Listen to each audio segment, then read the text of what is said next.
And welcome back, everybody, to another episode of Bubba and the BatFlip, episode 148. Starting our positional reviews of the previews of the preview for the reviews for the 2023 fantasy baseball season. Going to go over catchers and corner infield this week, hit the middle infield and other positions next week, and get you ready for major draft season, which is just around the corner because it's almost March already, which is crazy to think about. But we are here. It is upon us.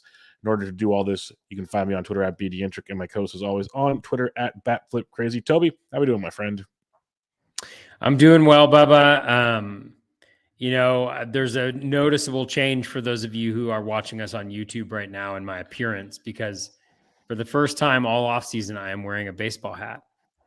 I have worn my winter hat to every show, but now this is real. This is It's go we're time. not joking around anymore. This is it. This is it. And I'm wearing the hat of the team that I think is going to win the World Series this year. But I'm not going to tell you who it is if you're listening on the podcast. So you'll have to find out. Yep, it's a great hat too. Great hat. Really, really big fan of that hat. So you'll have to check it out and see what it's all about. But For sure. Eye yeah, emoji, the eye eye emoji. emoji. Yeah, it's like, Yeah. oh, look at this. Yeah. It's it's Whoa. it's, it's pretty crazy. Pretty It's pretty crazy. wild.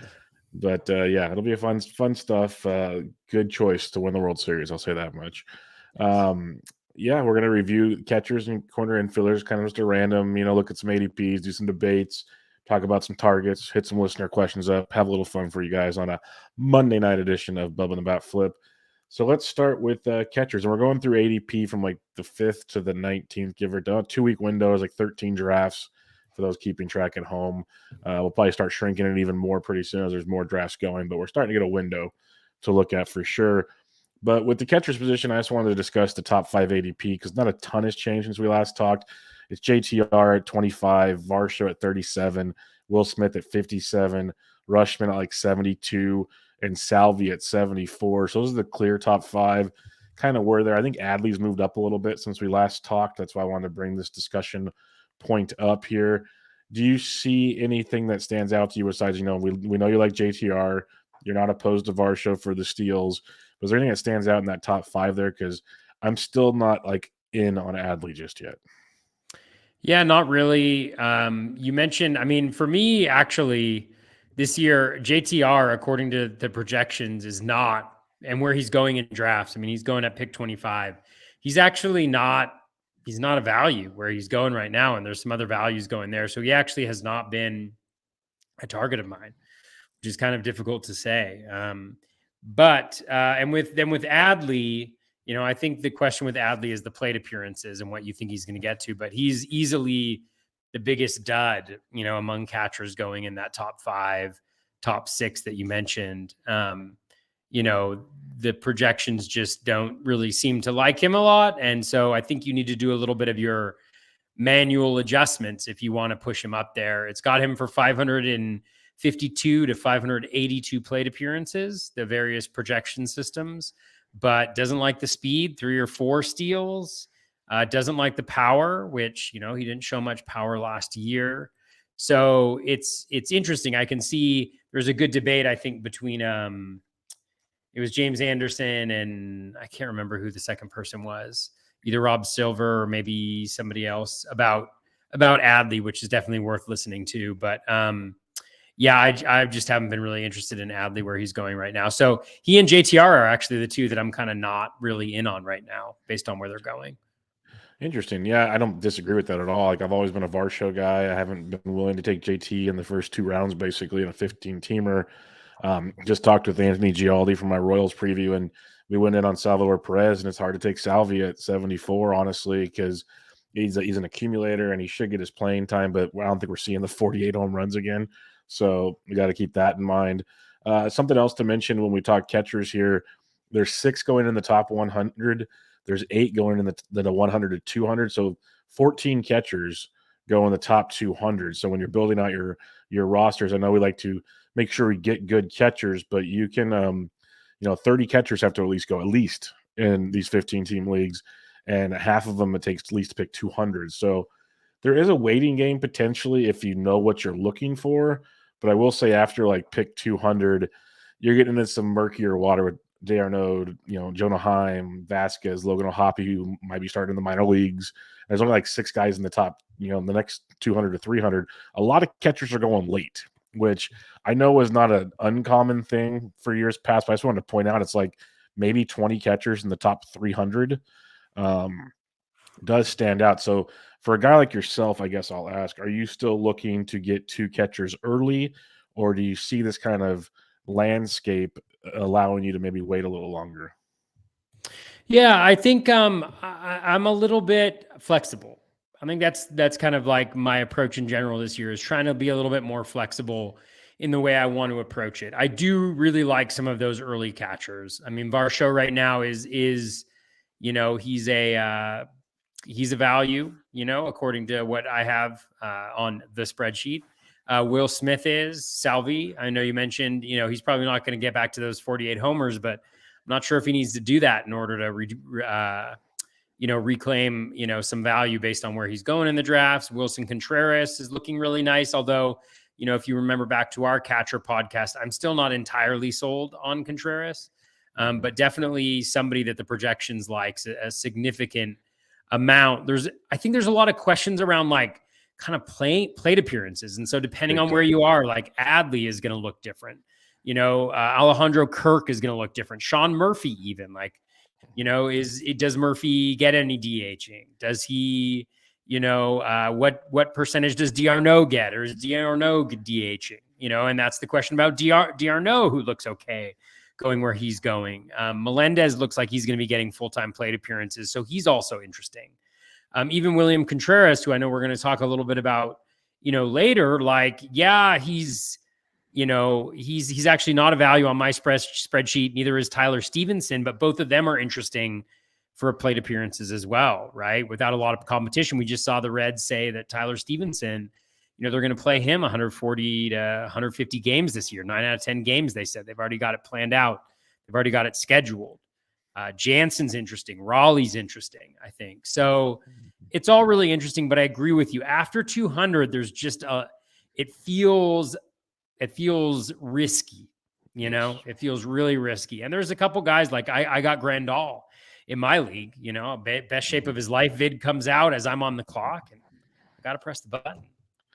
Well, and Grandal's a fun one because I've talked about him with Bloomfield and some other people that he, we all know how horrific his season was last year. There's no sugarcoating that at all. But are we going to say one bad season means he's at an ADP of 272 bad compared to what we've seen throughout his entire career?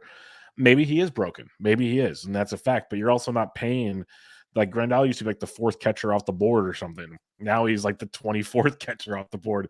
To me, that makes a big difference to at least analyze, not just like walk past him in a draft. So to hear you even took him brings a little more like interesting argument into my discussion in my brain. Kind of like, okay, like we need to kind of put, the biases aside and look at, opportunity costs, I guess, at certain positions. And Grandal stands out as one because when you look at where Grandal's going, you have, like, again, Logan O'Hoppe right in front of him.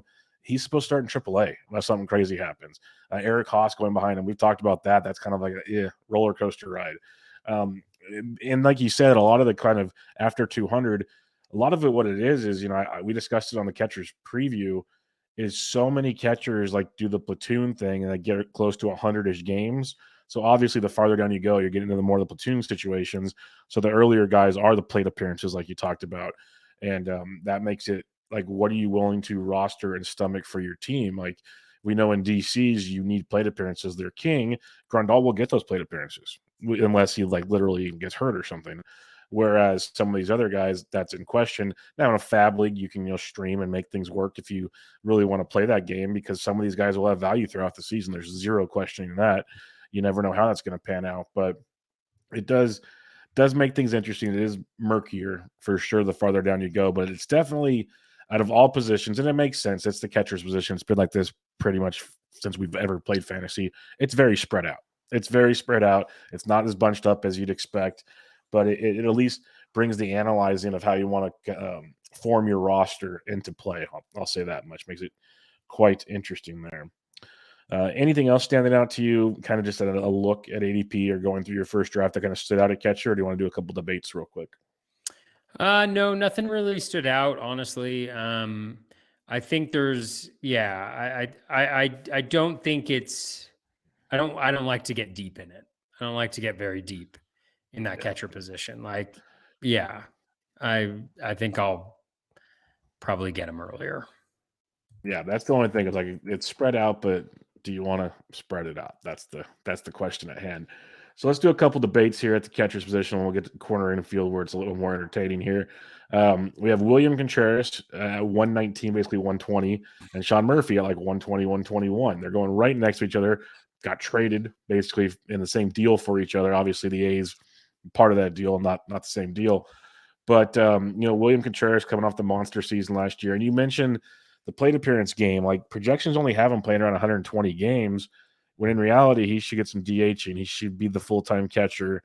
There's a world where we see 130 to 140 with William, and that obviously will affect the overall production line, kind of what you were hinting at earlier.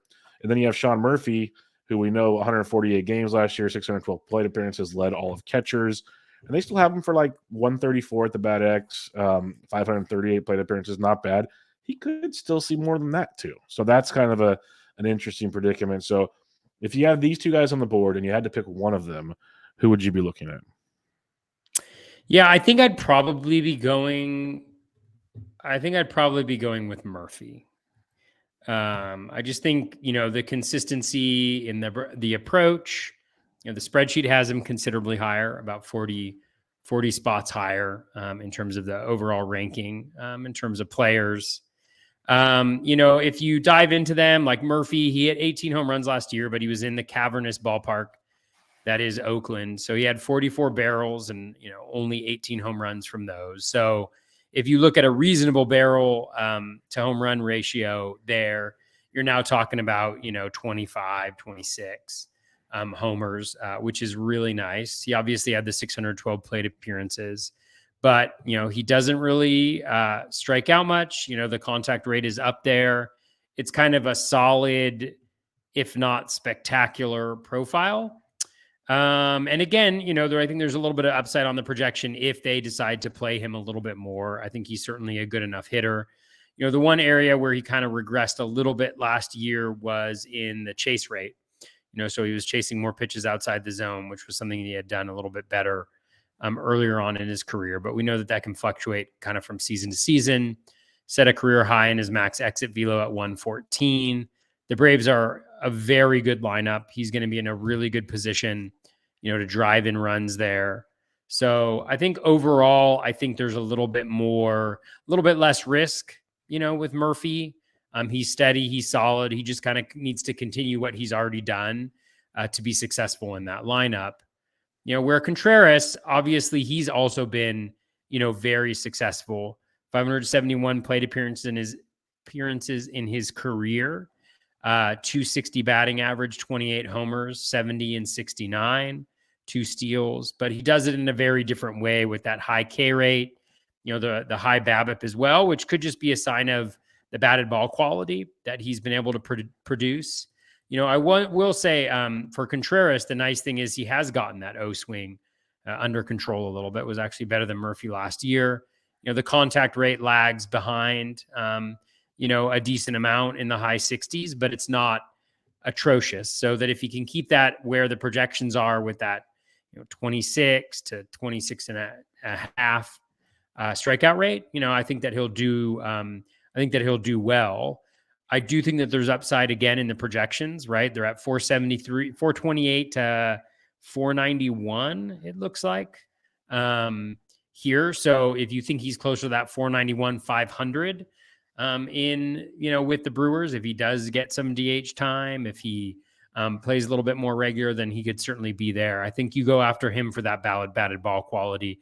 31 barrels, 13.4% barrel rate.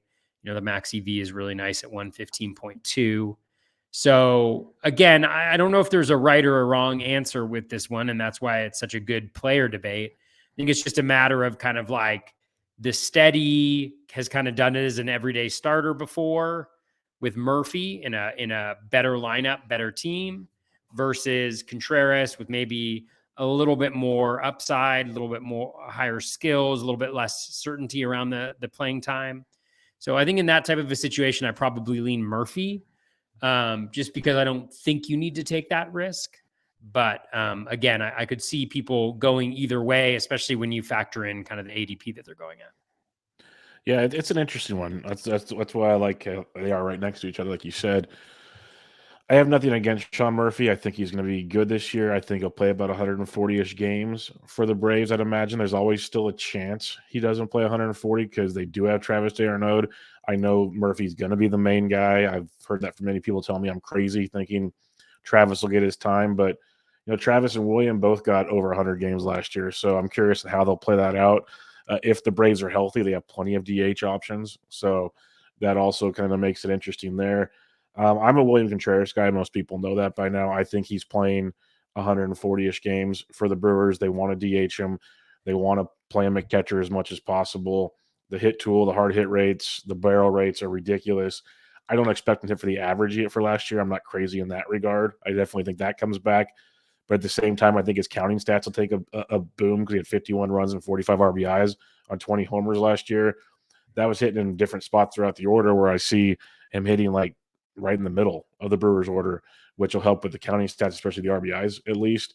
I see a 20-plus home run season with William Contreras in that ballpark. Yes, and Atlanta's a good ballpark. I'm not downplaying that at all.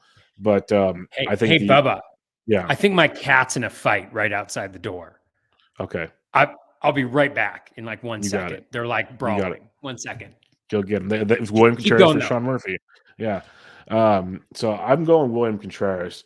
It is extremely close for obvious reasons that they are the ADPs of like 120 and 121.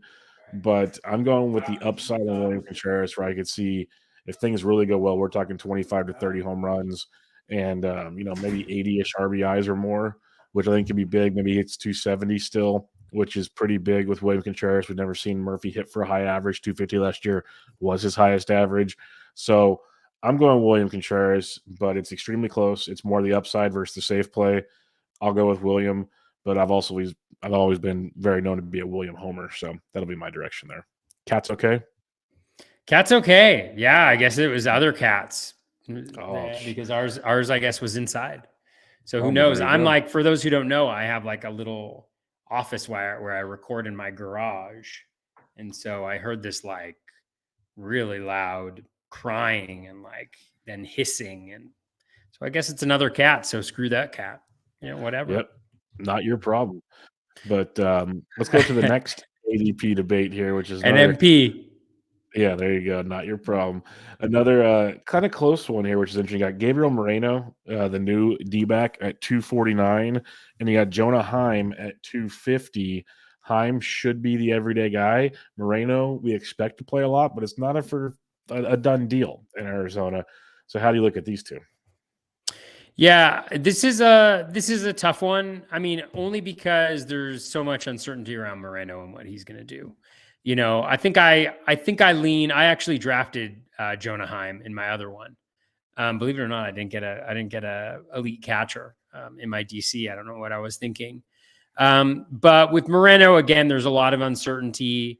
Obviously, the projections and everybody seems to think that the batting average will be strong. Really minimizes his strikeouts. He doesn't have great plate discipline, so far at least. Very small sample. Let's look at his minor league walk record. Yeah, he never had a walk rate over 9% in the minors. So I wouldn't anticipate that he will have one here. And he's being projected for 6.8%. The power, I think, is the major question. 109 max EV, 2 barrels, 3.3%. So far in his career. But he's young, he's 23. It oftentimes takes catchers a little while to adjust. And I also think that, learning a major league pitching staff, how to manage that, how to handle that, I think they'll take him along, pretty slowly. They have Carson Kelly there. So they have, some very competent other players. So I think the plate appearances, are going to be minimal. And for that reason, I'm not really interested in Moreno at all. With Heim, I think there's a lot to be interested in there. Similar to Moreno, keeps the K rate down. really nice contact rate, much higher than league average. The O swing is right around league average, maybe a little bit worse, but he's already got a season under his belt where he hit, 227. That sucks. But 16 homers, 51 runs, 48 RBI, and 450 plate appearances, which is nothing, to really sneeze at, unless, of course, you draft early catchers and then you do sneeze at that. But max EV at 112.4. He had 22 barrels, a 6.9% barrel rate, which is really nice. And, he struggled, I believe, in the second half, right? Last year. But, I feel like he's a guy that has, let me just confirm. Yeah, he only hit 181 in the second half, only 4 of his 16 homers, but all that being said, it wasn't like it was really a dip in skill all that much. It was much more just, I'm going to take a look at the graph just so I'm not talking out of my butt. But if I remember correctly from when I did a little bit of research on him, it wasn't necessarily that, like the contact rate was steady throughout. Hard hit rate dipped a little bit, O swing up a little bit as well towards the end. Ground ball rate was also down a little bit. So again, let's take a look at just this rolling. Yeah, so his BABIP was 189 for over the last 40 games. That's not something that I think is going to happen consistently. He's not going to be a high BABIP guy. Maybe a guy that benefits a little bit from the shift, the changes with the shift as well. If I remember correctly from the process, I think that might be one thing that happens, but can't confirm. You'll have to get the book to figure that one out. So that's all to say. I like Heim. I think the skill set is there to be a successful major league hitter. He's young. He's got more experience. I think Moreno, they're going to bring him along slowly. So for me, it's Heim. Yeah, we're on the same page here. Like Moreno's talents are good. I don't know if the power's there yet, if it will be, because he hasn't really showcased it in the minors, like you mentioned. Average is great, but Carson Kelly's the guy that's concerning me because he plays really good defense. They're going to still want to keep him out there from time to time. How does that affect Moreno's playing time? $1 million question. So I think I definitely go Heim. He's supposed to be the starting catcher. They want him to be the starting catcher. Mitch Garver is not the concern there. Mitch Garver's never been a starting catcher. He's been a DH that catches. So I like Jonah Heim a lot. They got 15-plus home run power. I agree the batting average should be better next year from everything that you mentioned and more. So I'm a Jonah Heim fan. This one was actually pretty easy for me. It sounds like it's pretty easy for you, but they're going right next to each other, and the Gabriel Moreno hype is real. So keep that in mind. And I think Heim I have zero problem with him as my catcher too. I think he's a solid catcher too if you wait at the position. So just wanted to bring him up in these debates. All right, we're going to have some targets at the catcher's position later in drafts. We're going to do ADPs 11 through 20, which is Tyler Stevenson, Cal Raleigh, Danny Jansen, Keibert Ruiz, Travis d'Arnaud, Gabriel Moreno, Jonah Heim, Christian Vasquez, Logan O'Hoppe, and Yasmani Grandal. If you had to pick like one or two guys you would target in this range. So you said it starts with Tyler Stevenson. Is that right? Yeah, and goes to Yasmani Grandal. Yeah, in that range, I mean, my targets, Stevenson's kind of interesting. And I only say that because, he's a big guy. Yeah, he's a big guy. I was just going to say he's a really big guy. And that means something to me. But if you look at like his career, Tyler Stevenson's, he's got 605 plate appearances, 18 homers, 84 run, 86 RBI with a 296 batting average. I mean, that's really good. And so, yeah, it's really good. So and he's a batting average guy late. And I think, I got really excited because I was like, oh my God, the Reds are going to play Tyler Stevenson 9 out of 10 games. And I was like, okay, what is 0.9 times 162? And I was like, okay, I think it's like 145. It's like 145. No, it's less than that. 140, closer to 140, 141, something like that. And I was like, that's a little disappointing. Okay, how many plate appearances has he averaged for his career, right? And he was at like 3.6 per game. So I was like, okay, what is, 140 times 3.6? And I was like, oh, it's 475. Okay, what's he projected at? oh, 488 plate appearances in my spreadsheet. So I was like, oh, okay, I got excited there for a little bit. Now, that being said, I mean, 3.6, it may factor in some pitch hitting, some other things where, maybe he's hitting higher in the lineup now. And so he gets more of an opportunity. So I think you need to kind of factor some of those pieces in. But I got excited for a little bit about him for a little bit. I'm not as excited, but I could definitely see if I don't get any of the higher up catchers, maybe going for him just as the batting average reinforcement with some of the guys who are going late. I think Cal Raleigh's nice. He's right around where he should be going.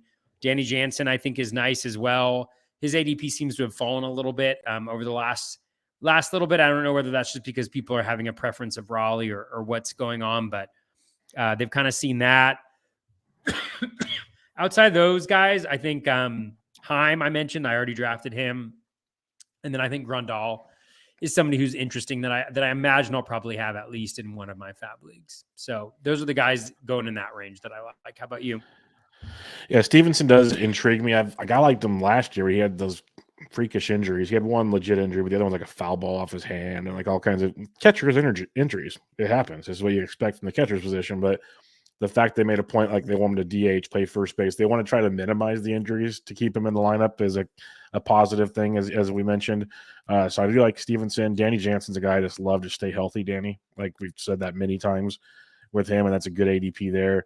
And then Jonah Heim is a guy I said also that I've drafted in a bunch of places. I'm a fan of him as a catcher too, and I'm coming around on Grandal. Like I mentioned earlier, like it's starting to get to the point now. If I don't want to be super aggressive on catcher, leaving with him as a catcher too is becoming more intriguing, to say the least. So I could see that. Or even if you're in a DC, make him a catcher 3 for the security. That's aggressive taking 3 catchers that early, but it's doable. You can do it because it gets real bad the later you go at catchers to try to give yourself backup options. It's almost like you don't have a backup. So it is interesting in that regard. So I'm kind of leaning those, but Heim is probably one of my most rostered guys in this range. That's for sure. That big Jonah Heim fan in this area. 21 through 30, it goes from Haas, Betancourt, Fortes, Bo Naylor, Elias Diaz, Joey Bart, Jose Trevino, Indy Rodriguez, Omar Narvaez, and Gary Sanchez. So a couple guys that won't even be in the bigs to start the year, some guys that might lose their jobs, a lot of platoons, and a free agent in this range. So when we said it gets messy, it gets really messy, Toby. So who do you like in this range? Yeah, this is why I don't really want to wait that much, Yeah. honestly. Eric Haas is interesting to me. I mean, he always kind of has been as long as he's getting a little bit of run. Christian Betancourt is also interesting to me, again, depending on the number of plate appearances he gets in Tampa. But dude can hit the ball hard at least. Nick Fortes, a little bit interesting, that possibility for the speed, but really seems like he's going to be in a pretty strict split with Stallings, which limits both of their value. Naylor probably won't get a ton of run. They've got Zunino there, and I think they'll kind of give him a little bit of run. He's really good defensively, and we'll see what happens with their backup catcher, whether they even have Naylor up to begin with or not. Elias Diaz is definitely one that I like, who ranks as a pretty good value here. And so if I'm missing out on a lot of the guys that I already mentioned, then I think Elias Diaz is kind of my total fallback option there. And then Andy Rodriguez is super interesting. I don't think he makes it to the big leagues to start off with. So in fab leagues, I think it's tough to have him, but in a DC, I think he's a really interesting speculative ad. Just seems like a guy who can really hit well. Sanchez hasn't signed, huh? Yeah, it's pretty crazy. That's kind of wild to me. It's wild. I mean, the projections really like him a lot, actually. And I think that's because the power obviously seems like a guy who will benefit tremendously from the shift, so long as that is implemented in the way that it is, or as people are wanting it to be implemented, just because even though he's a right-handed hitter batter, I mean, they would just shift the heck out of him. And I think he's a pretty big gainer as well when looking at guys who might gain from the shift. So that could be interesting. But if he's not signed to a team, it's pretty hard to draft him in a fab league. So yeah, how about you? Who interests you in that crew? I've always been interested in Eric Haas. I've kind of backed off a bit of late, but I do have a few shares. Christian Betancourt really gets my attention. The catcher first base eligibility, prefer him at catcher, obviously. But there's a lot of in the quality of contact metrics that stand out. He can hit for average, like better than most at catcher. Not great, but pretty darn good. And the Rays really want to play him as much as possible. They've made a point to saying that. Like, it is Rays though, so it was at 110 games, 120 games. Still not bad at this ADP. So I like Christian Betancourt in this area. If I knew Nick Fortes would play enough, I'd be a fan. But Oh yeah. they love Stallings. They still love Stallings because of the defense. So that's a little tricky. I always like Elias Diaz, so I'm with you there. And then the Indy one is, if Indy was starting on day one, he'd be about 100 picks higher. So the hit tool is amazing with him, but I think they just want to, slow go it type thing, which makes it tricky. But like if I have to pick like one, it's Christian Betancourt. He's been a big time target of mine in this range. If I just totally whiff on catchers or something, he's a guy I don't mind taking because it's him and Francisco Mejia. And let's be fair, Francisco Mejia just hasn't done it. Hasn't done it at all. And when Betancourt got traded to the Rays, he caught a ton for them. Like if you look at his positions last year, first base was almost all with the A's, catcher was almost all with the Rays. So they want him to catch, and that's a big thing when I broke down him earlier this year. So probably Betancourt for me. All right, let's go to the corner infield position here, and we'll start with a couple questions just to kind of rehash the deal. Have there been any changes or like just mindsets on how you want to approach the first base position now that you kind of seen things play out a bit? Yeah, a little bit. I love first base this year. I think first base has just some spectacular values right now. For that reason, I don't know. I mean, like, look, even Vlad Jr., I know I was critical of him before. I cannot find a projection system that does not like Vlad Jr., Bubba. I cannot find a projection system that does not like Vlad Jr. Not even the BFC projection system? The BFC projection system, I actually just developed it. I have one player projected so far, and it'll probably be the only player I project. It's Vlad Jr. Let me see what I'm projecting Vlad Jr. to have. I'm projecting 424 plate appearances, 244 batting average, 14 homers, 2 steals, 45 and 48. That's what I'm projecting for Vlad in my BFC projections.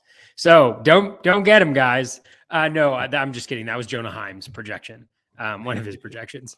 But no, I mean, even Vlad shows up as, being a tremendous value. I obviously have not drafted him yet, but at a certain point, you got to stop smashing your head against the wall and just be like, well, maybe Vlad Jr. is really good.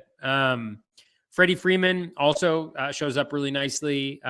Although I think he shows up really nicely. I think it's part of it is the draft champions. I think because right now that's what I have in my kind of projection system. So that'll change when I go strictly to fab leagues. But I like Freddie Freeman a lot. I don't find myself thinking about kind of Alonso, Goldie, and Olsen much, but there's just this group of first basemen from like Hoskins, Mountcastle, Abreu, even Lowe is showing up really well. Christian Walker, Rowdy Tellez, CJ Crone, Anthony Rizzo, Ty France, Josh Bell, Josh Naylor, Miguel Vargas. I mean, there's obviously the injury news on that front there, but all those guys are showing up as tremendous values right now. And so I think for me, a lot of it is just either kind of waiting to see what value pops up there. Like what is the, who's going to go for the cheapest or who's going to fall the furthest or whatnot, or do I just target 3 of those guys, and like try to maximize by going like getting my first baseman, my CI and my util from that group. That's kind of what I did in this first draft. I don't know how much I love it, honestly, just thinking about some of the other positions that I left open a little bit longer, but it is intriguing with just how much value I think there is on the board at first base this year. So I'm actually a fan of it. Yeah, I'm completely in agreement with you here because I was in early drafts and I've still done it depending on where it falls for me in the ADPs and like where my KDS was and whatnot. I'm so mental on I need power because it's been such an issue for the last couple of years for me. It's like the Pete Alonsos of the world stand out because he still hits for average too. So I'm a fan of that scenario. But I'm not I was kind of almost forcing it early in draft season where looking at the player pool and evaluating it more and more, even Abreu, who I like a lot, I feel like I can even wait a little longer. And you mentioned Hoskins, Christian Walker, Tellez. Like if you just pair a couple of those guys, like if you paired Walker and Tellez, you could have like 60 plus home runs after like pick 123, which is interesting. And then you mentioned a bunch of other guys down there. Like I love Josh Naylor. There's a ton of dudes down there. I'm starting to kind of grow on the Vinny P situation. That's interesting. We'll talk about him a little later. I was completely off of him at first, but the more I've dug in, the more I've read about him and listened to people that know much more about the Royals and Vinny P than I do. There's a little bit more I think to like than I originally wanted to like, which is interesting. Um, so the position is insanely deep compared to what I thought, especially for someone that looks for power the way I need to. This is one of the positions, and it's not like Captain Obvious stuff. People that know what they're doing know this is 100% a position you can get power late, and like not super late, obviously, but like in fab leagues, you can probably like in the early 20s get a 20 to 30 home run dude at first base if you play your cards right, and that's hard to find at a lot of other positions. So it's making me maybe reevaluate in that second round instead of a Pete Alonso. Do I go get an ace pitcher like Toby would do? Do I go and get a different position that do I go get a Manny Machado instead of wait for a different third baseman? Do I just so on and so forth down the line? Do I build my roster in a different way? And I'm starting to lean that direction. And that's part of what's fun about doing these shows and doing early drafts and kind of learning and fine tuning your craft and passing it on, at least from our experience, what we're doing right now to go forward. So I've learned a lot with first base. So it's kind of nice here, and that you're seeing a lot of similarities there, where it's getting harder and harder for me to take those early first basemen. Nothing against them. You can easily build a roster around them, no questioning that. But to know statistical needs for your team throughout the draft, first base provides a lot of the power department numbers, which obviously gives you runs, RBIs as well. So 3 categories right there, much later in your draft, which is pretty nice to see. Yeah, and one thing I'll say too is that the approach that you mentioned, the Alonso, Goldie, Olson approach there too. I mean, it's not like the spreadsheet doesn't dislike those guys. I mean, Alonso's ranked 21st and his ADP is 20 right now. You know, Goldie is actually four spot value. You know, Olson is a 5 spot value. You know, and Olson's kind of the guy. He's like the guy that everybody's like, why would you draft Olson here? Because well, you know, like if he benefits from the shift, you know, a good amount, and that batting average goes up and he's hitting 260, you know, instead of the 240s, and he's, you know, hitting 30 to 40 bombs and, you know, driving in all the runs that he'll drive in. He's steady. He's healthy all the time. Like, you know, there's no shame in that either. I think the one thing that you mentioned, which I think is important, is I think there is a certain point where it dries up a little bit, you know, 100%. The power, like, you know, the Ty France, the Josh Bell, the Josh Naylor, the Miguel Vargas, you know, those guys are projected, you know, power is there, but not their calling card. You know, they're 20 100%. Home run guys as opposed to your, you know, 30. Like you mentioned with Walker and Tellez, like that's 60 homers there maybe. You know, so I think that's the one area where you just need to be a little bit cognizant where, you know, grab one of those earlier guys that has a little bit of pop and then pair them with, you know, one of those guys that has batting average. Just about to say is maybe still take my Pete Alonso, but then pair them with a Rowdy or something. And now you're talking 70 to 80 home runs, and you could still build a roster and you don't have to worry about the later ones. And it's a whole nother way to add that home run depth we're talking about. Bubba, you could get all 3. You could get Alonso to start off with. You could get Walker or Tellez on top of that. And then you could get Naylor or Bell even later than that, you know?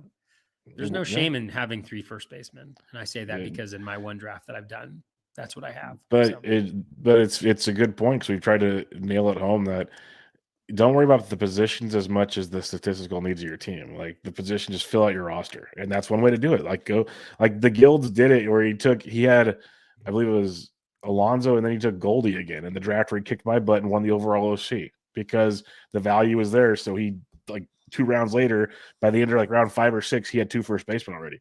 It doesn't matter. Like just build your team. It's proven that it can work. So keep that in mind as we go. And what's already happening and is going to happen, especially, I mean, depending on the leagues that you're in, right? Like, you know, if you're doing an NFBC, like the main or something like that, the pitchers are going to keep moving up, you know? Yeah. They're going to keep moving up. Sure. And then the guys like Goldie and Alonso, Olson, will be the guys that kind of shed back a little bit, maybe.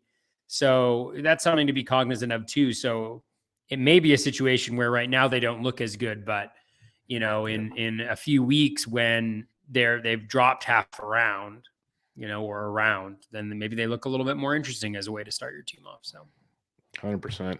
Let's do the same exercise at third base now. Is there anything at third base that kind of stands out to you to be different? Like J Ram's still the dude up top, but it's kind of the same usual suspects. Because we've talked about how there's kind of a cliff, and there's like that after the cliff where there's a couple dudes here and there that you could see yourself rostering, but it's not nearly as fun as it once was. So how are you looking at third base right now? yeah, I mean, third base is a position where I like J Ram, of course. I mean, J Ram is fantastic, and I would definitely take him within the top 6. He's number 4 on my spreadsheet here, and I think he provides a lot. And one thing too is to think about the potential benefit from the shift for him as well. Batting average has always been the one area where he's a little bit limited, and he could benefit slightly from that. Is what I'll say. So there's that piece of it. Outside of him, I'm not really interested in those top third basemen. And when I look at my spreadsheet, I see a lot of like orangish yellow, which means they're going about where they should, but not necessarily, the color scheme that I'm looking for on my conditional formatting.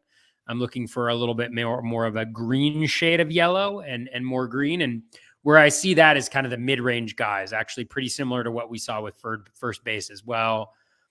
Guys like Matt Chapman, Ryan McMahon is showing up as a strong value. Alec Boehm, even our guy Brian Hayes, who apparently was injured last year, and maybe there's a little bit more pop in that bat. Yandy shows up as a really big value here. I know that's not necessarily in line with ADP, but he's pretty high up there. Again, like I think part of that is you need to be comfortable with knowing that you're not going to really get speed or power from him, and not like hope or base your team around doing that. But then there's like that range of Turner, Moncada, even Rendon going where he's going. I mean, they're planning to bat him cleanup, so that could be a possibility.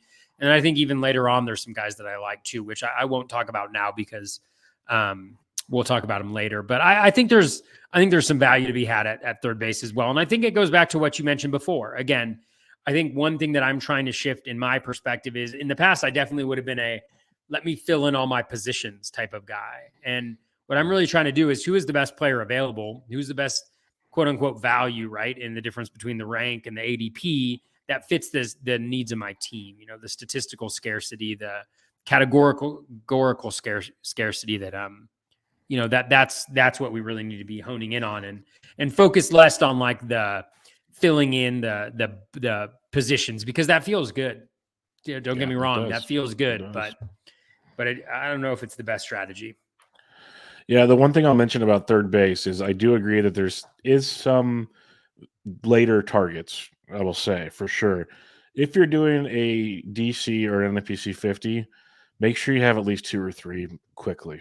Because unlike other positions, when it hits the deep cliff, there is nothing to target later on. Like, at least at other positions, you have options. But if you probably want at least 3 third basemen, I'd say, in a DC type format. That third one's going to be basically a 0 if you're not aggressive on the position. I'm going to say that much real quickly. Maybe that's just my experience. Maybe there's other stuff that deeper plays that people know about, but I'd say after I'll be as generous as say around the 40th third baseman off the board or so. It gets real murky real quick. 50 for sure. And you got to think about if you're in 15 teams and everyone wants 3 of them, that's 45 of them. So don't be waiting too long at that position. But yeah, other than that, I still like the top guys, but I'm kind of falling more in fans of like the Muncy, Suarez, Chapman range. You mentioned Hayes. I'm still a Drury guy, even though there's some concerns. McMahon, I've always liked. Josh Young.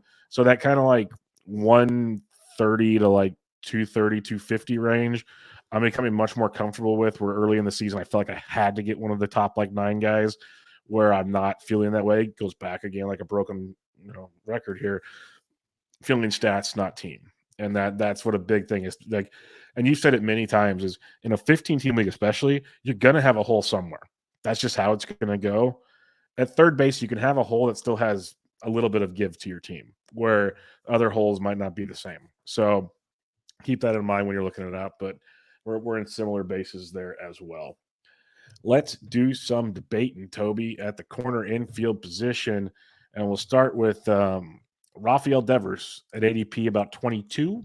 Austin Riley's about ADP 22. They're going right next to each other. They've both gone as high as 17. Devers as low as 28. Riley as low as 26. So it seems like when one goes, the other pretty much goes. So how do you obviously this could be a roster construction thing because of what they both offer, but how do you approach the Riley versus Devers debate? Yeah, I mean, it's a really good debate. I mean, they're pretty similar players. I do have Devers ranked 23rd and Riley is 29. But I mean, it's like $1.50 that's separating the two of them. I think it depends on the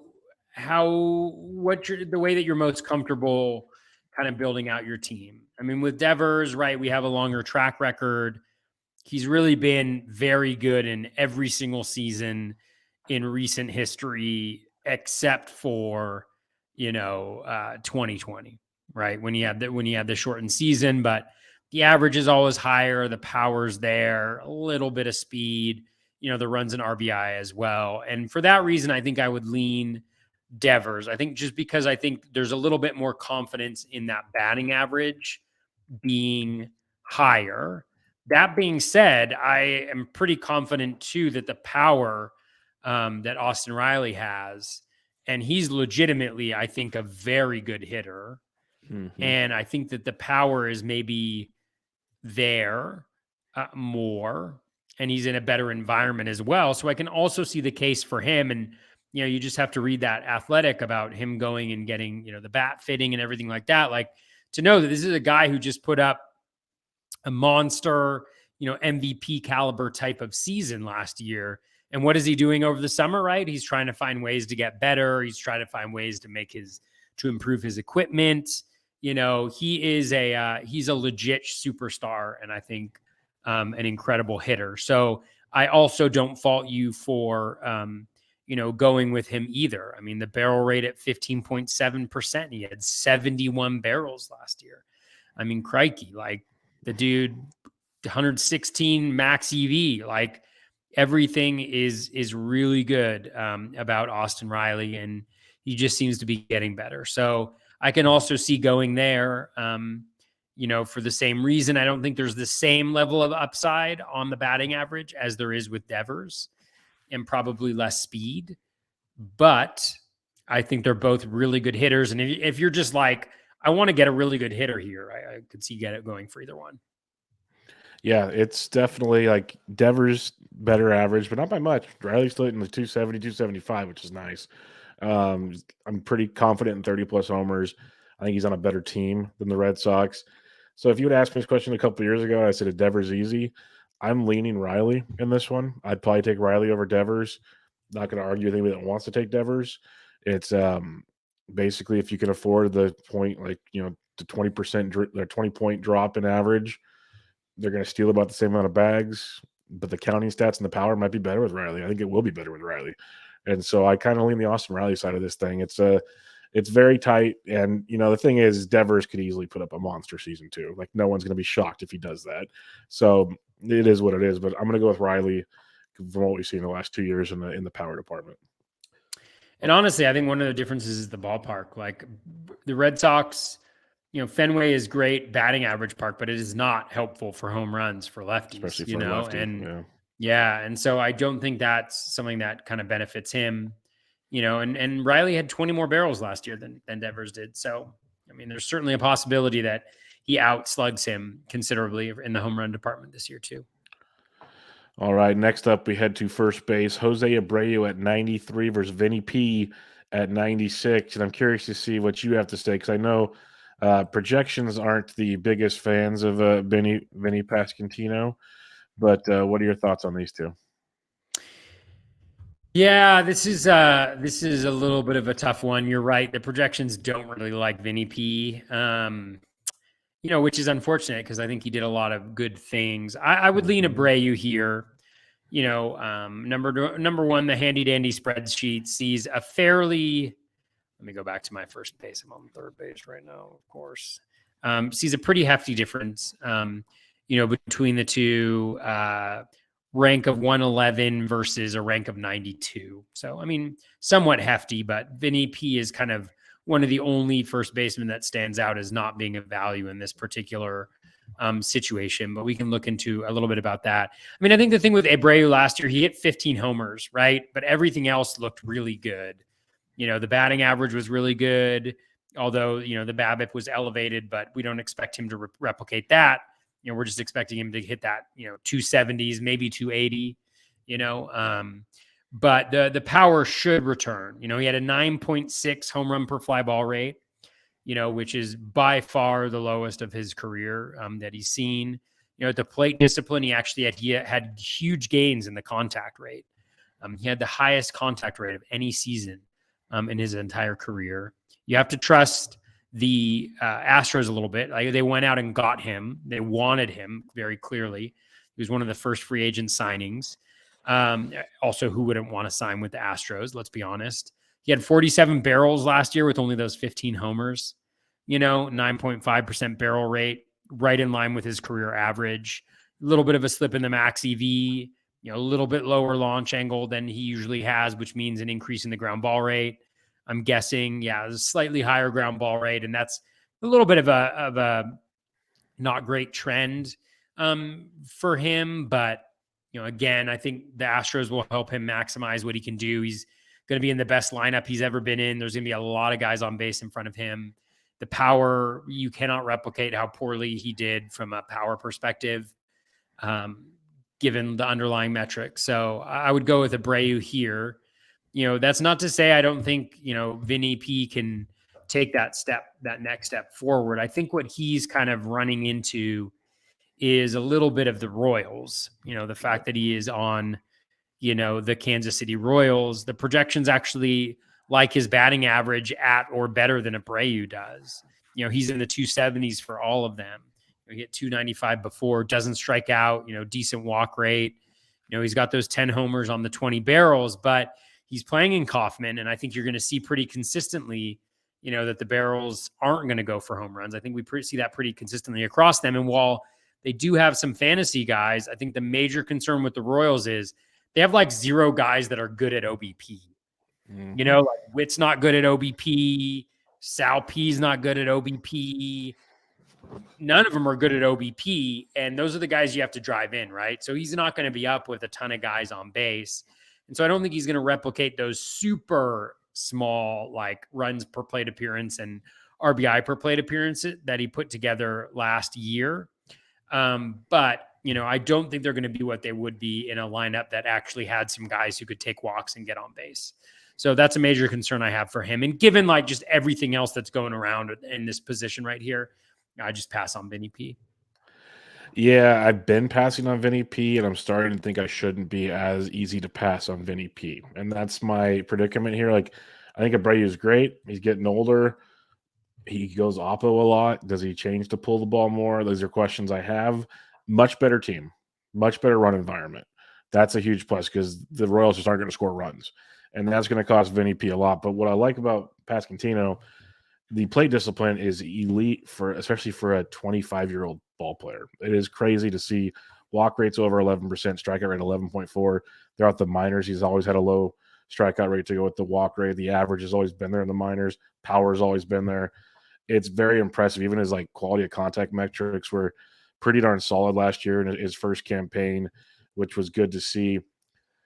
It's so tough for me because I think Pasquantino could take that next step, but what is that next step on a Royals team in Kauffman Stadium? As you said, that's the predicament to have with him.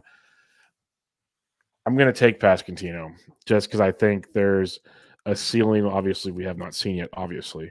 And Abreu, he will be better than last year, but how much better than last year is my question. And we all say the run environment's better. You still have Jordan knocking everybody in too. You still have all these guys taking, like, they can only do so much. Like, they'll still score a ton of runs, don't get me wrong. But I'm going to go Vinny P. I have no problem with Abreu. I have rostered a lot of Abreu. But I think Vinny P is an interesting situation here. So I lean that direction. I'm gonna just do a couple more of these as we're going a little late on time here, but let's do Andrew Vaughn versus Ryan Mountcastle. This one's kind of a I've heard that Vaughn's name especially mentioned a lot lately. He's coming in at 148, where Mountcastle's coming in at 149. How do you look at Vaughn versus Mountcastle? That is a really good question. I think he's listed as an outfielder on my spreadsheet. Hold on He's one first base second. outfield on the deal. So yeah. Yeah, so my spreadsheet has Vaughn as player 164. And Mountcastle is a lot higher than that. So I think I would I would go Mountcastle there. Yeah, I have Mountcastle as player 90. Oh, wow. So yeah, he shows up pretty well in the spreadsheet. I think part of the challenge with well, I should really dive in on Vaughn because I haven't that much. I know a lot of people do like him and are talking about him as a guy who can take the next step with La Russa, out of the way there. Yeah, let's Being the see. full-time Plate first discipline's baseman, Noah all Abreu, that's right. going to help. Contact rate is really nice. Yeah. Chasing, the home run per fly ball isn't great. 33 barrels, 7.9% last year, 9.2% over his full career. A little drop in the max exit velo last year, but pretty solid all the way around. There, 271, you could see the good batting average with that K rate being low. So I could see why people are into him. He does have like a relatively high ground ball rate, 47.7 last year, 46.1 for his career, which limits the power upside a little bit for me. Mountcastle's interesting because I think one of the questions that the projections probably don't know yet and that we have to ask is he crushed the heck out of the ball last year, right? I think he had 60 barrels, 61 barrels, right? So he had one of the highest barrel rates, but he only had 22 home runs. And so the question becomes, how much of that is bad luck and how much of that is the new dimensions at Camden Yard as well? But the O swing's bad. It's awful. He's a guy you have to kind of look the other way on it. The contact rate, it was back up last year. Still not quite at league average, but again, for a guy who's mashing and you're really looking for power, that's the reason why. Not going to walk a lot, but keeps the K rate relatively reasonable with the approach that he does. And again, 61 barrels last year, 15% barrel rate. So again, I lean Mountcastle here, but I can see why people are interested in Vaughn. I think part of Mountcastle's was like bad luck last year, so I think he should be able to get to close to 30 home runs this year, as opposed to the 22 that he had last year. My question for you, the bad luck last year, but the dimensions aren't changing. How do you see the bad luck changing? Well, so let's see. Let me just, I don't know what the answer is to this. So no, I just think it's an interesting question just because I think he had so much he got screwed over by those dimensions. Yeah, totally. Well, even if you think about it, right? Like he should theoretically have half of his barrels happen at home and half of his barrels happen away. True. So even when you factor that in, I feel like there's a little bit of bad luck scratched in there. But let's take a look at his batted balls. All right. So in 2022, 46.4% of his fly balls were actually, let's do this. Let's look at hard hit fly balls. So there's nothing that really stands out like in his oppo center pull compared to his career average. His home run per fly ball did drop to 30.1% on hard hit fly balls.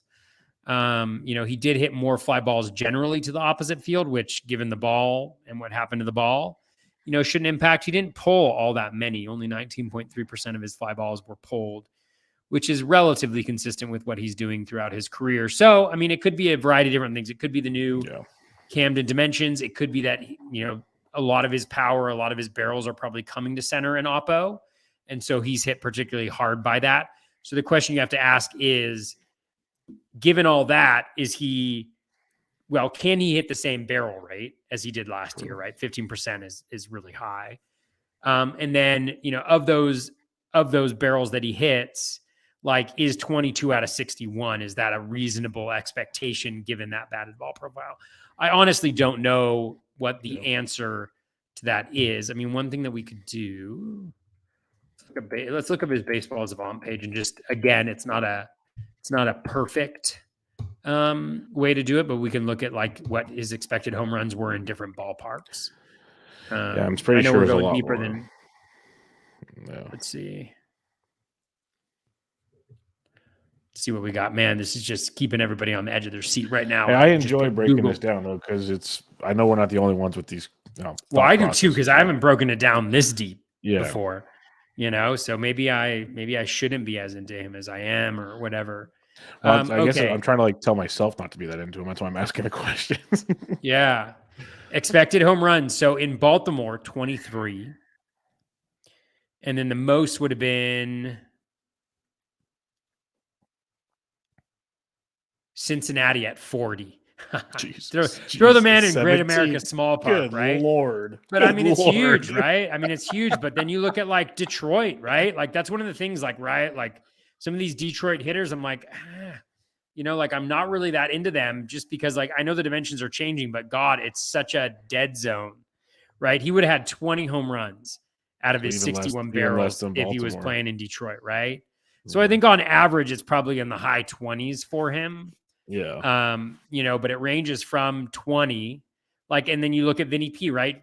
It would have been 22 for Mountcastle in KC, So again, like, it's just one of those. It's just one of those things, I guess we'll have and to again, see how it's not a perfect way to look at it, because I don't think these aren't perfect, but it could be a way for us to maybe see what the changes might look like, and maybe it was just a product entirely of that ballpark.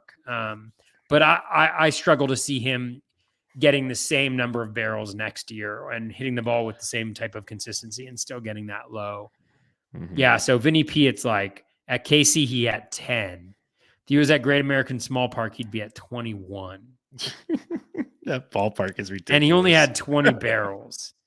You know what I'm saying? So it's like, oh man, you can see. Oh yeah, that's pretty wild stuff. I think I lean Mountcastle with you, but I like Andrew Vaughn a lot. I'm gonna say that much. I think the hype is real with Mr. Andrew Vaughn. I think it's very, very, very intriguing in that regard. I just want to look up one other guy. So we looking up? We're looking up Abreu. So if Abreu had played all his games, man, the AL Central is just a dead zone for homers. Oh yeah, it's just a dead zone for homers. We love the pitcher so much, but now with the unbalanced schedule or whatever, it's changing things. I'm changing up my entire draft approach here. He would have had 19 home runs if all of his homers were hit at whatever Comiskey Park is called now, Cellular Global 7 or something. He would have had 19, and if he was in Houston, he would have had 22 last year as opposed to the 15. So again, these aren't perfect. If he was in Great American Small Park, he would have had 28. Oh my God. Yeah, that ballpark is ridiculous. Yeah, it is ridiculous. Tyler Stevenson, baby. Tyler Stevenson. Hey, get on board. There we go. All right, we'll do one more here. Let's do another first base. Let's do Anthony Rizzo versus Rowdy Tellez. This is we talked about Rowdy earlier, so might as well end with Rowdy here. Rizzo at 153, Rowdy at 155. Rizzo going back to the Bronx. We saw what he did with the short porch. He loved it last year. I don't think he'll hit for that low of an average again. I think he's a little better than that. Where you have Tellez, who his numbers were ridiculous last year, kind of got screwed over a bit, like unlucky at times. I think it's a 30. And one thing about Tellez I love, they played him a ton, even versus lefties. That was very promising. So I'll just get it out of the way. I go Rowdy Tellez on this one, but both very good. I don't mind having both if I had to. So what do you look at in this range? Yeah, well, the spreadsheet says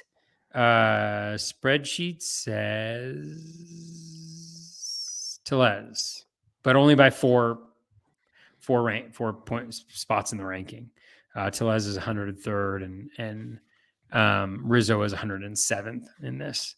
And I think, you mentioned like the short porch is perfect for Rizzo. The home run totals, I think, will be there. He's incredibly consistent. You could see the batting average improving, given the changes to the shift and him being shifted, incredibly. I mean, he's one of the few guys that just pulls everything, Last year, 48% of his batted balls were pulled. So he's just pulling everything. And so you can see where he's going to benefit there. And he's not hurt as much by the dead end ball because he doesn't need to hit it that well to pull it right down the line for a homer. He had 40 barrels for those 32 homers last year. So you can kind of see that, but then again, like he has not been able to play that consistently. He hasn't gone over 600 plate appearances since 2019. He is kind of older. Let me get Rowdy up here. Rowdy, again, similar profiles in the sense that they both benefit from probably the elimination of the shift. We don't know how that's going to play out, but if it plays out like they are intending it, then we could certainly see that happening. Rowdy's got that pop. He had 53 barrels last year, really high max EV at 116.9, not striking out a lot. So putting the ball in play at a good clip. The 215 BABIP really hurt him a lot, but still managed a 219 batting average with that because of the home runs. The home run per fly ball actually wasn't that outrageous, at 18.7% for a guy like him. Contact's good. O-swing's good. Just we're looking really, really solid there. And doesn't really get platooned now, like he's playing every single day. So that's why I go with Rowdy. I think I trust, playing time a little bit more. Him hitting a higher echelon of playing time. I think the power is a little bit better. I think they have similar batting average concerns that should be ameliorated slightly by the change in the shift. So, I would lean Rowdy. I think you would too. Yep, I'm Mr. Rowdy too. So we're good on that one. Let's talk targets here. We'll do first base, then we'll do third base. Real quick on this one. ADP 11 through 20 at first base is Christian Walker, Andrew Vaughn, Mountcastle, Rizzo, Tellez, Miranda, Josh Bell, Ty France, Brandon Drury, and Jake Cronenworth. I know Toby likes a lot of these guys. So what do you like in this one? Yeah, I mean, I like pretty much all of them. I mentioned Vinny, and my list is slightly different here. I should get it up. Here I'm just looking at my spreadsheet, and it doesn't have like the dual position guys, eligible in both.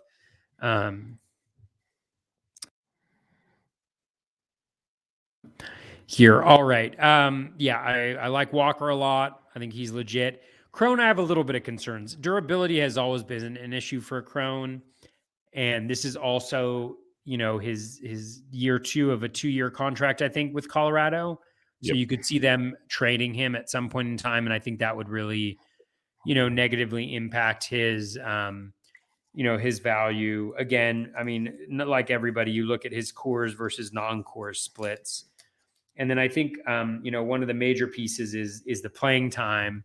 If you look at prior to last season for Crone, let me just pull this up. Sorry, my throat. I've got a little bit of a cough, so I had to get out a cough drop, which I know is not the ideal podcasting way, but we do what we can. So, before last year was the first time he's hit 600 plate appearances in his career. He was at 547 the year before, 499, 560, but I don't know. Maybe I shouldn't be as down on him, but I really haven't been interested at him just because there's so many good guys going in that area. Talked about Vaughn, talked about Rizzo, talked about Mountcastle, talked about Tellez. Not really interested in Miranda at all. I like Josh Bell. He shows up well. So does France. Not that into Jake Cronenworth, but I think where he's going, he's fine. He's actually a value at ADP of 202. Arise also shows up as a value again. Without the home runs and speed, I think it's tough to go with him. But again, we said that last year and look what he did. So, yeah. Yeah, for me, it's Walker. Vaughn's very much in place. Rizzo, Telez. That's one of my favorite targets in this range by far. I'm with you. I'm out on Miranda as well. I have a bet with David Mendelson about home runs on Miranda. Josh Bell. I like Cronenworth more for second base than first, obviously, but I agree with the price tag there.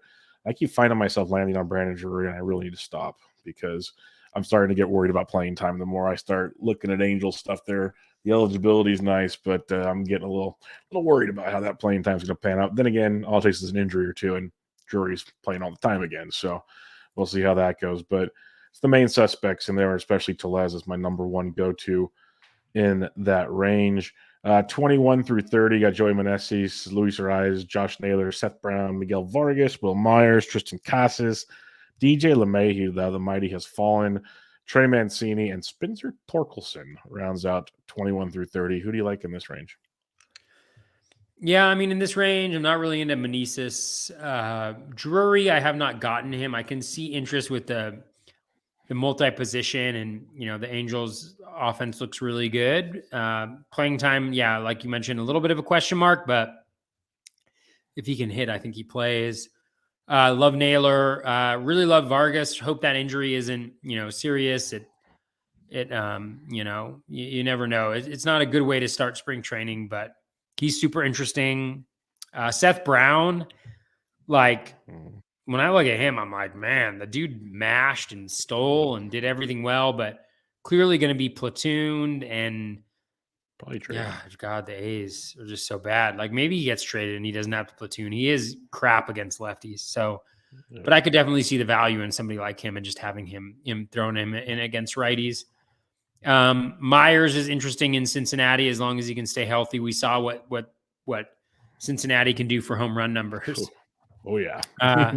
Costas is intriguing. Like, I haven't really been that into him. The spreadsheet isn't that into him, but you could see it. You could definitely see it. He looked so good as a minor league player, and just the approach. And even last year, he got really unlucky. So you could see him being really successful there. LeMahieu, the same. I think there's some questions about playing time and how they kind of shift him around a little bit. But if he plays like he can, then he'll play, and he looks pretty good there.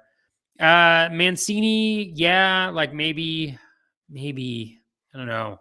It's tough to get there for me on him. I just haven't been thinking about it, like playing time questions, power questions, some of that stuff. Torkelson, not really interested. So, yeah. Yeah, I'm not as big a fan of this range. Josh Naylor, I love him with you. I've always been a Naylor fan, and he still does not go high enough in my imagination. So I'm a Naylor guy. Vargas, when he was rumored to play every day, I was in this fractured finger. Makes me have to sit and wait a second now. So that'll be interesting. Big Will Myers fan. I'll still go in on Trey Boo Boo just on the price. I think he's going to play a ton for the Cubs at DH and whatnot. They want him out there. Hopefully he can get back to his Trey Boo Boo ways. We'll see, but the price is enticing at 263. So I'll throw it out there. You mentioned Tristan Casas. He is interesting. I don't know what to do with him because we haven't really seen it enough yet, but the dude can hit. There's no doubt in that. If he can figure it out quickly in Boston, he becomes a heck of a situation there if it all pans out. Going to third base real quick, we got Matt Chapman, Miranda, Hayes, Baum, Drury, McMahon, Rojas, Young, Kim, and Walker, 11 through 20. A lot different than first base when we talk talent at the position, 11 through 20, Toby. So what do you like here? All right. 11 through 20. Cabrian, Bohm, McMahon, Drury, same questions. Walker, you mentioned, is interesting. If it, as we get closer, if it looks like he's going to make the squad, I mean, definitely an interesting player. Let's see what the, I actually haven't done the research on Walker to see what the projections say about him, just because the playing time is so low for him. So projections have him about 245 to 250 batting average, 10-8 over 350 plate appearances. So yeah, that'll play if he's up there to begin with. I don't know if that's going to happen though. I have a hard time seeing that taking place. Jung, not really interested in him. Kim, I can see the interest. Wow, somebody drafted Ha-Seong Kim as number 82.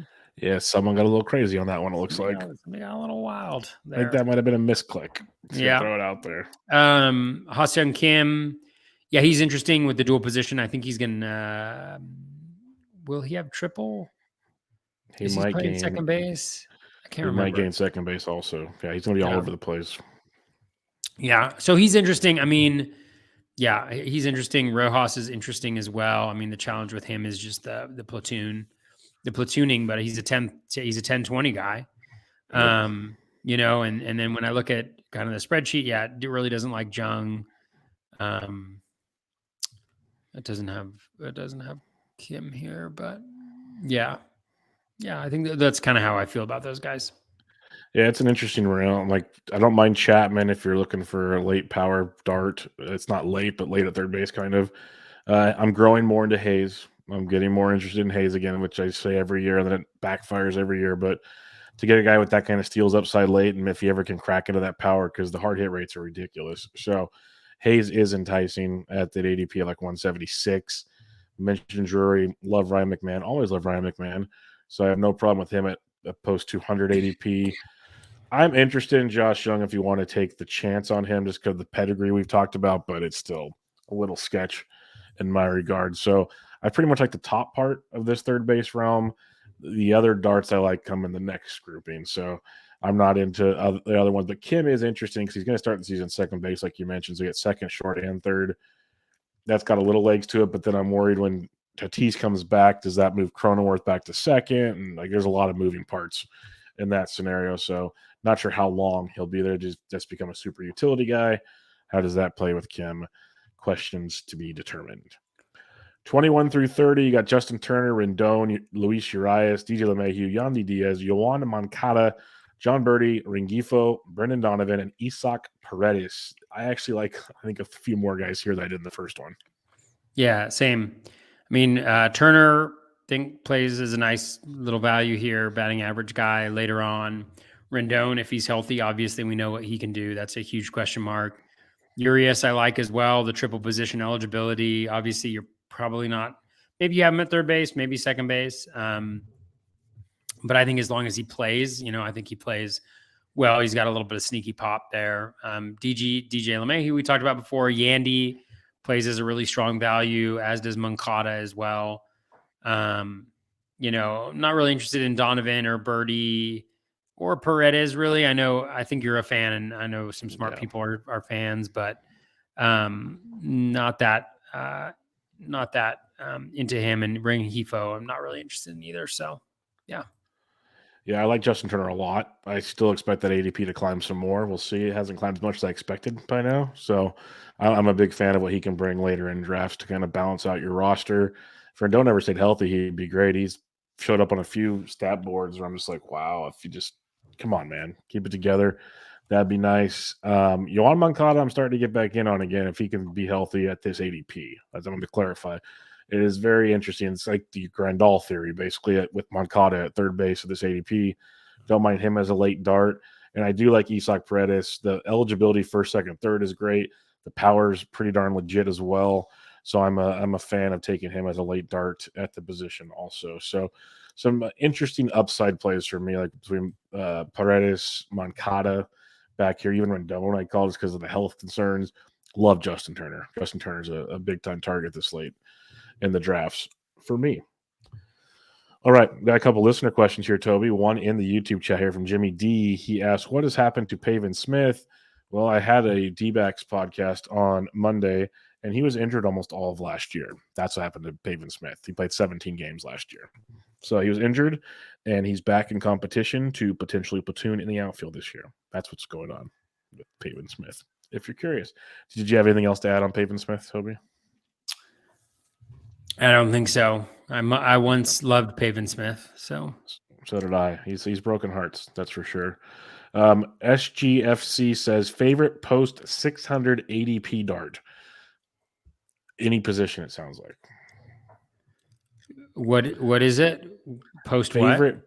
Post ADP 600. So post round 40, basically ADP dart that you like. So I'm loading up the entire pool right now on ADP, and I'm scrolling and scrolling to 600. I'm just gonna pick out a third base There you go. or first base. Yeah. It's messy, but that's what you expect post 600. I'll say that much. So I'm scrolling. If you find one you like, go for it. But it's God, I'm back here. Yeah, it's not great. It's I have not no good, idea Bob. what I'm doing at this point in my 50 team draft Yeah. and hold. I'm like I don't mind Dylan stumbling Coleman around. as a save spec. I'll say that much. Dylan Coleman, if they trade Barlow and Chapman stinks, Coleman's the dude. Chase Silseth is another one. If you're going to get kind of spec world back here, other than that, man, ain't a whole lot I'm in love with back here. Like at first glance, I like Griffin Jacks. Griffin Jacks is one I like a lot. That'd be my guy right there. Griffin Jacks. That's who I'd recommend. Yeah. I'll tell you who I'm going to draft who I'm drafting next. Who knows? There's a few people before me, so maybe they'll draft him instead. I think I'm going to draft Derek Hall. He I kind like of Derek aligns Hall a with lot. that. He's util only, but I saw a note about how they're going to start him they're moving him around the field a little bit, trying to get him some play in outfield or not. He's projected to be in the lineup, on roster resource at least. Right. And then if you look at Derek Hall's numbers from last year were just pretty great. I mean, like you look at it and you're like, oh my God, he had a 31% strikeout rate. He probably can't hit the ball, but no, his contact rates are at around 70%, so should be much lower. He had 16 barrels, 17.4% barrel rate, 113 max EV. The batting average isn't going to be great, but if you're looking for a late spec on some power, who with enough plate appearances could really do some damage, I think Derek Hall is kind of interesting, and he doesn't have first base eligibility now, but I think that's what he played in the minors. So we played that in the minors. He's supposed to basically DH while Harper's out, so he'll have that. If he keeps hitting, they'll find a spot for him, obviously. So yeah, I like that call a lot. I remember picking him up in Fab last year, and he was just crushing bombs. So believe it or not, Bubba, but I had him in a dynasty league a couple years ago, and then I dropped him. I was going to say had. You said had, so I was wondering where that was going. Yeah. Because he looked really good, but you never know. Is it Redding? Because Redding's like a launch pad, apparently. So yeah, there's already been clips out though. He's done live BP back-to-back days. He's just crushing bombs off of the live BP pitchers. Given they're not aces, but he's just destroying baseballs, I guess. So that's what he does. Strikes out, hits bombs. That's the Derek Hall way. Any final thoughts as we wrap up catcher and corner infield review of the preview?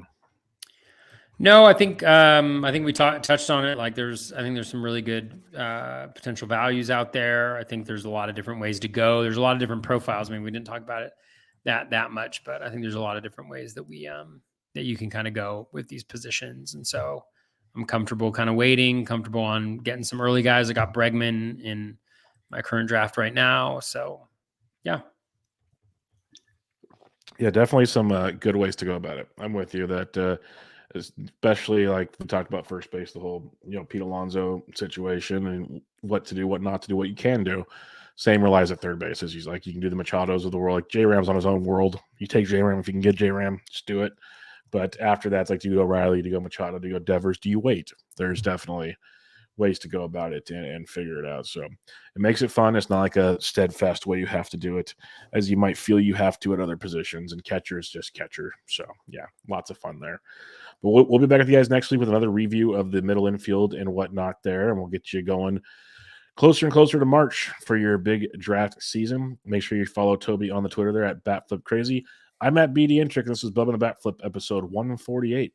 Catch you guys next time.